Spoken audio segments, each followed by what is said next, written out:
Operação Lava Jato. A Polícia Federal cumpre mandados judiciais em Florianópolis. Investigação. A polícia faz a reconstituição dos crimes que resultaram na morte de 2 delegados da Polícia Federal. Segurança no voto.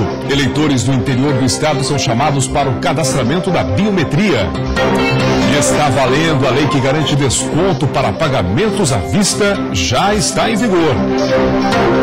Abaixo de zero, Santa Catarina amanheceu com temperaturas negativas em algumas cidades. O frio foi mais intenso em São Joaquim. Hoje é segunda-feira, dia 3 de julho de 2017. Seja bem-vindo a mais uma edição do Band Cidade, que está no ar.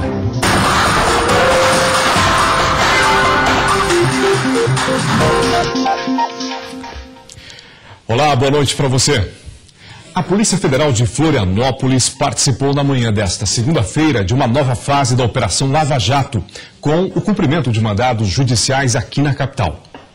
O mandado foi cumprido em um endereço no bairro Jurerê Internacional. De acordo com a Superintendência da Polícia Federal de Florianópolis, foram cumpridos um mandado de busca e apreensão e um mandado de prisão preventiva, ambos expedidos pelo juiz Marcelo Bretas no âmbito das investigações da Força-Tarefa da Operação no Rio de Janeiro. O alvo seria Rogério Onofre, ex-presidente do Departamento de Transportes Rodoviários, órgão que fiscaliza o transporte intermunicipal na cidade do Rio de Janeiro. A Operação Lava Jato é a maior investigação de corrupção e lavagem de dinheiro que o Brasil já teve. Estima-se que o volume de recursos desviados dos cofres da Petrobras, maior estatal do país, esteja na casa de bilhões de reais. E olha só, parte de um clube que abriga um parque aquático, churrasqueiras e quadras esportivas foi destruído pelo fogo na noite de sábado em Palhoça, aqui na Grande Florianópolis.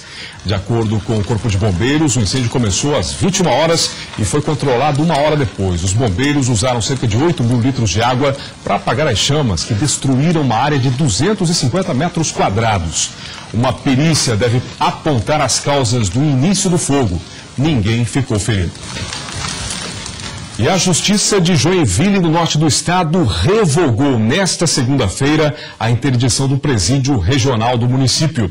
A decisão foi tomada após a Secretaria de Estado da Justiça e Cidadania firmou nesta segunda-feira um termo de ajustamento de conduta proposto pelo Ministério Público de Santa Catarina e se comprometeu a construir um novo bloco carcerário e ainda reformar integralmente o presídio regional de Joinville. Com o cumprimento do acordo, a população carcerária será adequada à capacidade do presídio. O presídio regional de Joinville estava interditado desde 26 de junho desse ano. O acordo prevê a construção de um novo bloco carcerário com capacidade para 146 detentos no prazo de 120 dias após a aprovação do projeto, já licitado pelo município.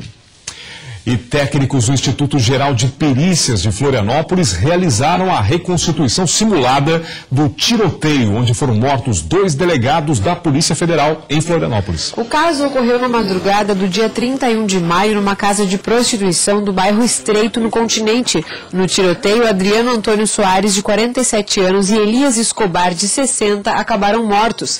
Nilton César de Souza, de 36 anos, que disparou várias vezes contra os delegados, saiu ferido e ficou internado durante 21 dias no Hospital Florianópolis. O comerciante está em liberdade provisória e se recuperando em casa. De acordo com a Justiça, a encenação simulada vai servir para confirmar os depoimentos das testemunhas. O resultado do laudo deve ficar pronto em 10 dias.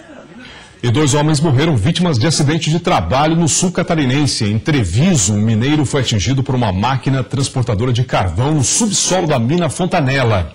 Hoje os trabalhos na empresa foram suspensos. As causas do acidente ainda estão sendo apuradas. Alexandre Galdino, de 39 anos, trabalhava há 7 meses nessa mina. E um outro trabalhador de 51 anos morreu em um acidente de trabalho com um trator em Timbé do Sul por volta das 7 horas da manhã de hoje.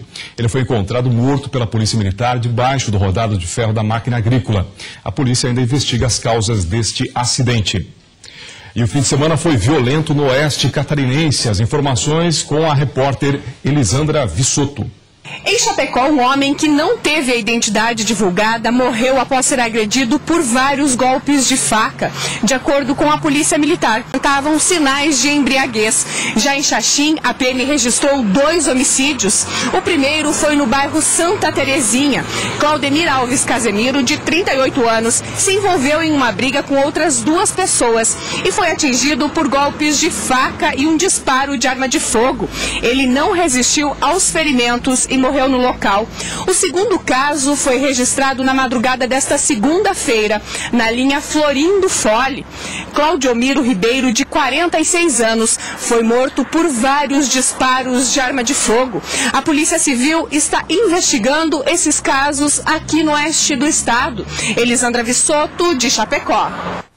Pois é, Chapecó, que é uma região tranquila, região oeste, com esses crimes registrados aí no final de semana. Bom, a Polícia Civil de Videira, no meio oeste, realizou uma operação para combater o tráfico de drogas na cidade.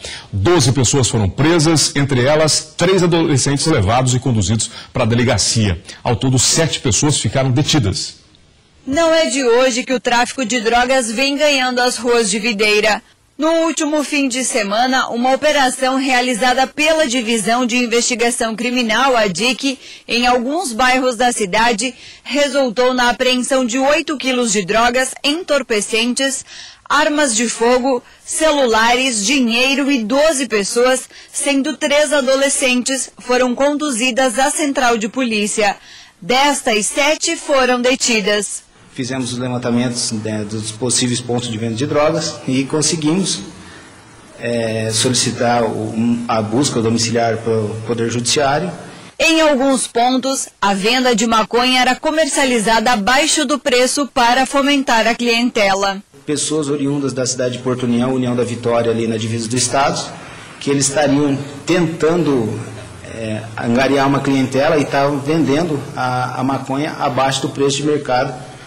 E com isso eles estavam criando uma clientela para a venda dessa droga. Dados divulgados em Santa Catarina apontam que nos últimos 5 anos o tráfico de drogas em Videira é o fator precursor para outros crimes. Comparando as estatísticas de uns 5 anos para cá, aumentou significativamente, tanto o tráfico de drogas como os crimes patrimoniais. Mas a relação é direta aí dos crimes patrimoniais com o tráfico de drogas.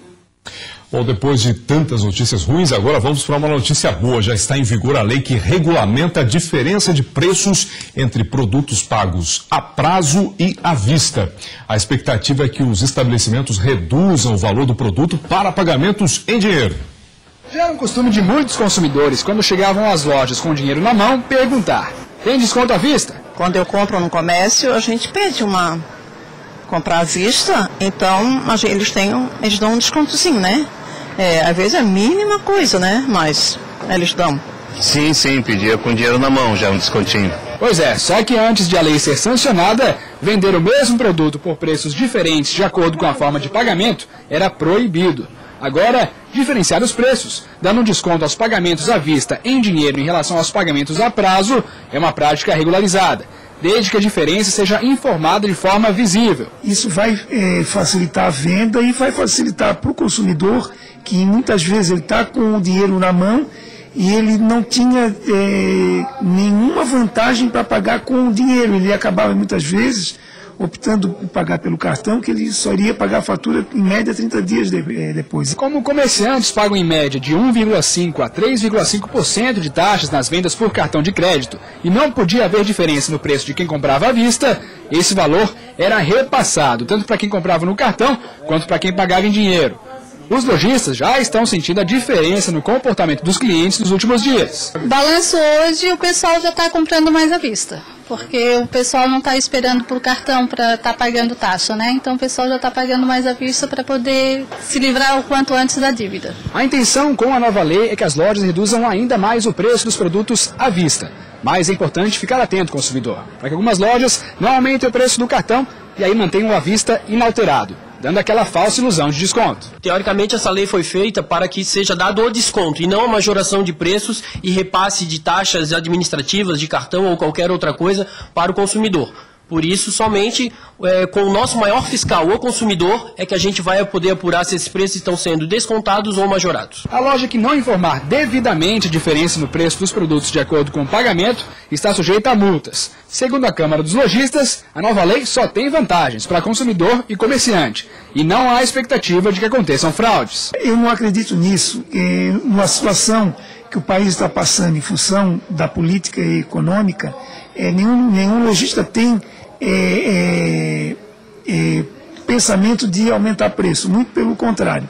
Ele precisa vender e para vender ele tem que facilitar. Tem que facilitar e agora, mais do que nunca, dar aquele descontinho para quem pagar no dinheiro. Dinheiro vivo, dinheiro ali na mão, tem que valorizar o cliente mesmo, né? Agora, às 7 horas em ponto, você vai ver a seguir. A biometria chega ao interior para garantir mais segurança na hora do voto. Fique ligado, nós já voltamos com o Band Cidade.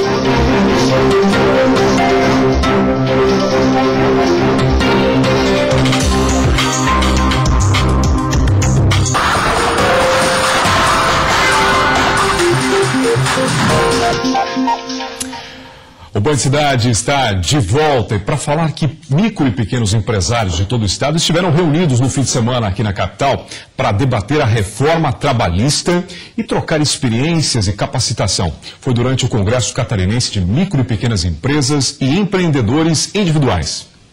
A reforma trabalhista vai mexer com a vida de todos os brasileiros e os micro e pequenos empresários também procuram entender as mudanças propostas. Durante o Congresso Catarinense das Micro e Pequenas Empresas, o juiz do trabalho e membro da comissão da redação final da reforma trabalhista defendeu a aprovação das mudanças. A principal mudança é que nós passamos a valorizar a negociação coletiva.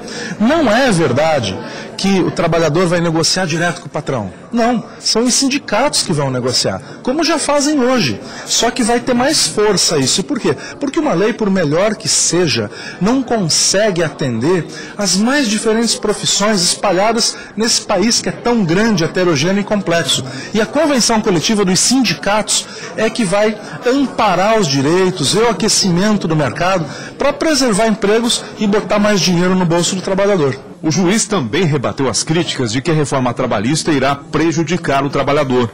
Não há retirada de direito com a reforma trabalhista, não há nenhuma forma de precarização. O que nós estamos fazendo é pegar uma legislação de 1940, que já foi muito importante, mas que hoje, se um dia foi pai do emprego, hoje é mãe do desemprego. Porque nós temos 14 milhões de desempregados, é muita gente que está com conta de luz em cima da geladeira e não tem dinheiro para pagar depois de amanhã. Estimular os pequenos empresários a se unirem para uma mesma causa, criar oportunidades e ampliar os negócios. Foi assim que cerca de 200 empresários filiados à Federação das Associações das Micro e Pequenas Empresas discutiram e conheceram cases de sucesso para inspirar novas ideias e projetos. Assuntos extremamente atuais. Painéis sobre acesso a mercados. Na crise, as empresas precisam achar novos mercados, novos consumidores. Um evento de políticas públicas, reforma trabalhista, reforma tributária e como que essas leis podem ser alteradas para melhorar o ambiente de negócios do nosso estado, do nosso país. Para o presidente da federação, o momento é difícil e exige coragem e criatividade do pequeno empresário. Empreendedor da micro e pequena empresa, em geral, é criativo, é inovador e busca alternativas para manter o seu negócio. Mas essa crise realmente está sendo bastante prejudicial para os negócios aqui em Santa Catarina. E o fim de semana aconteceu a terceira etapa da Mercedes-Benz Challenge no Autódromo Internacional de Curitiba, no Paraná. Aconteceu em Curitiba no último fim de semana mais uma etapa do Mercedes-Benz Challenge e o piloto Raijan Mascarello, que correu com o carro da Chapecoense, terminou a prova em 8º lugar. Na primeira parte da corrida, Raijan liderou a prova por 3 voltas antes da parada obrigatória. A próxima corrida do piloto com o carro da Chape será no próximo dia 6 de agosto, no circuito Velocitar, em Campinas, São Paulo. Lembrando que esse evento tem a cobertura completa da Band Esportes. Olha, um veículo com 500 quilos de maconha foi apreendido no oeste do estado depois de uma tentativa de fuga. Esse e outros assuntos agora no Giro de Notícias. A apreensão aconteceu no trevo de Nova Erechim, na BR-282, quando o motorista tentou fugir com a droga. De acordo com a polícia, ele dirigia de maneira perigosa e perdeu o controle entrando com o veículo numa lavoura, onde o carro foi abandonado com meia tonelada de maconha. 4 pessoas morreram em 2 acidentes em rodovias federais de Santa Catarina na noite de domingo. Em um dos acidentes, 3 pessoas morreram na BR-470 em Navegantes. Foi uma colisão frontal com um caminhão. Já o outro acidente ocorreu na BR-101 em Maracajá, no sul do estado. O carro saiu da pista e colidiu com um barranco. O motorista de 64 anos morreu no local. O saque do último lote das contas inativas do FGTS para nascidos em dezembro foi antecipado para este sábado, dia 8. Conforme a Caixa Econômica Federal em Santa Catarina, 136 mil trabalhadores terão esse direito. A Caixa estima que mais de 175 milhões de reais devem ser sacados nessa etapa. As agências também devem abrir em horário especial. Mais em dinheiro movimentando a economia catarinense. O TRE lançou uma campanha para incentivar os eleitores a comparecerem aos cartórios eleitorais. O objetivo? Realizar o cadastramento da biometria. O novo método serve para aumentar a segurança do eleitor na hora do voto. E hoje foi lançado pelo Tribunal Regional Eleitoral a campanha Vem pra Biometria, uma ação com o objetivo de incentivar os eleitores a comparecerem aos cartórios eleitorais.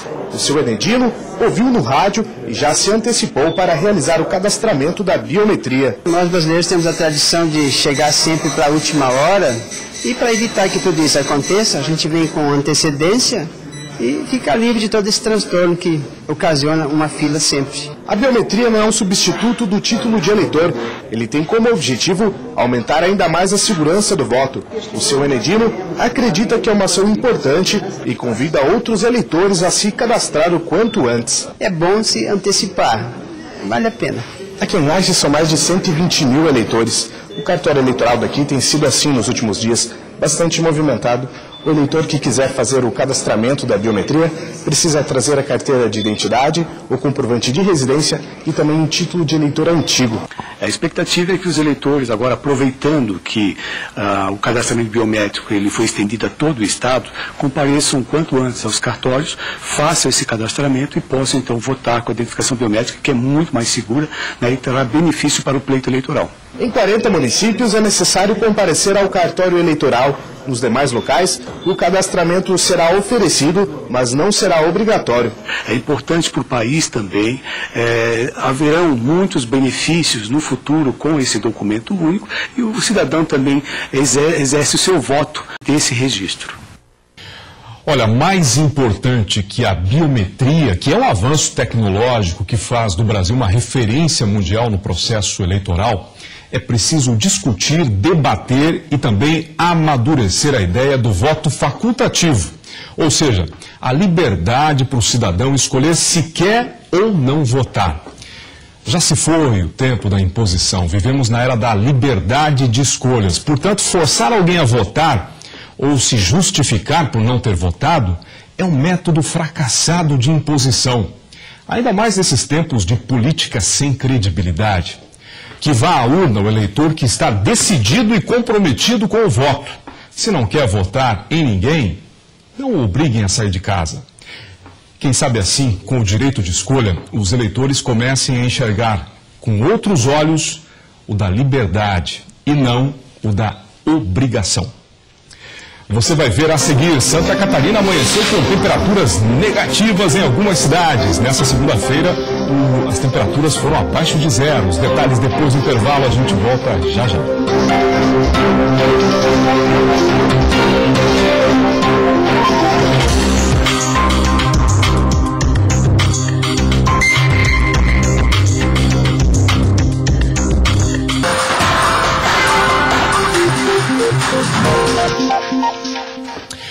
Agora são 7 horas e 15 minutos, já tem o Jornal da Band.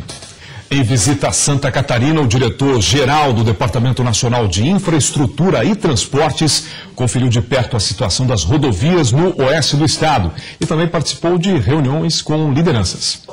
Em Chapecó, o diretor-geral do Departamento Nacional de Infraestrutura e Transportes participou de uma reunião no Sindicato do Comércio da região de Chapecó. As principais reivindicações dos empresários foram melhorias urgentes nas BRs 282 e 158 que cortam o estado. Só para você ter uma ideia, um caminhão que sai de São Miguel do Oeste, de Itapiranga, uma câmara fria, carregada até os portos de Itajaí, ele leva em torno de 5 horas a mais do que o normal. Isso representa em torno de R$200 no mínimo de prejuízo. A BR-282 é a principal via de escoamento da produção do oeste catarinense até os portos. Diariamente, mais de 10 mil veículos passam pela rodovia. E de acordo com o DENIT, por enquanto, a duplicação não tem data para começar. Algumas concessões no passado foram feitas e acabou não saindo os empréstimos do BNDES para poder cumprir com esses contratos. E o governo está revendo essa metodologia, em alguns casos colocando gatilhos de investimento para poder essas concessões saírem e se concretizarem, não serem devolvidas depois para o governo federal por falta de execução. Por enquanto, os motoristas que trafegam pelas rodovias do oeste do estado precisam ter muita paciência devido aos buracos. Porque é muito buraco, quebra caminhão, desgaste muito grande, né, do veículo hoje, né?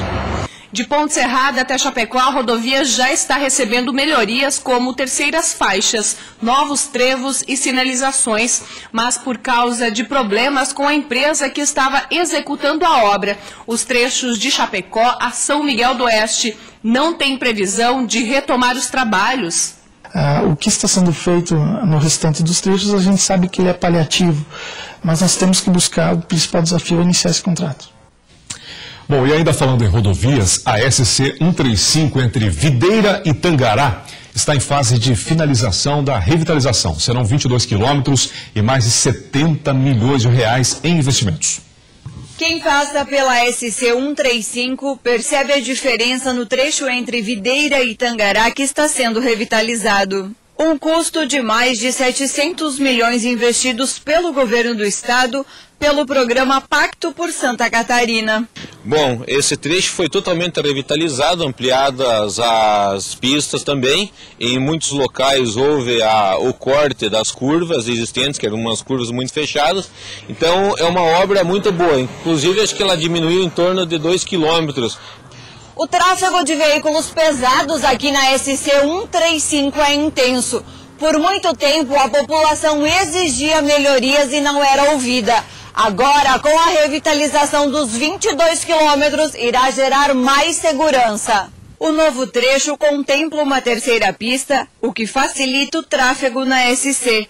A conclusão está prevista para setembro. Bom, agora está em fase de colocação da sinalização, tanto a horizontal quanto a vertical, a fase de jardinagem, e ainda tem alguns aditivos aqui que a gente está aguardando a liberação para a construção do muro de New Jersey, aqui no trecho de IFC ao Caique, que vai ter esse muro divisório e também uma ampliação de uma galeria aqui. Olha, Santa Catarina amanheceu com temperaturas negativas em algumas cidades. O frio foi mais intenso, como sempre, em São Joaquim, na Serra. O fim de semana em Santa Catarina foi bastante gelado. E essa segunda-feira não foi diferente. Criciúma fez 4,6 graus, Florianópolis 6,4.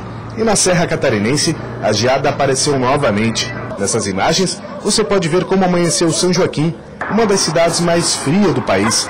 Segundo os meteorologistas da região, São Joaquim foi a menor temperatura com 5 graus negativos nessa noite. Durante todo esse mês de julho, deve fazer bastante frio no Planalto Serrano. E para encerrar o Band Cidade de hoje, com 120 metros de comprimento e quase meia tonelada, a cuca de banana feita para comemorar os 120 anos de Corupá, no norte de Santa Catarina, bateu recorde e foi eleita a maior do Brasil no domingo. O doce foi servido para mais de 7 mil pessoas que prestigiaram o desfile comemorativo de aniversário. O Band Cidade fica por aqui. Boa noite para você. Até amanhã.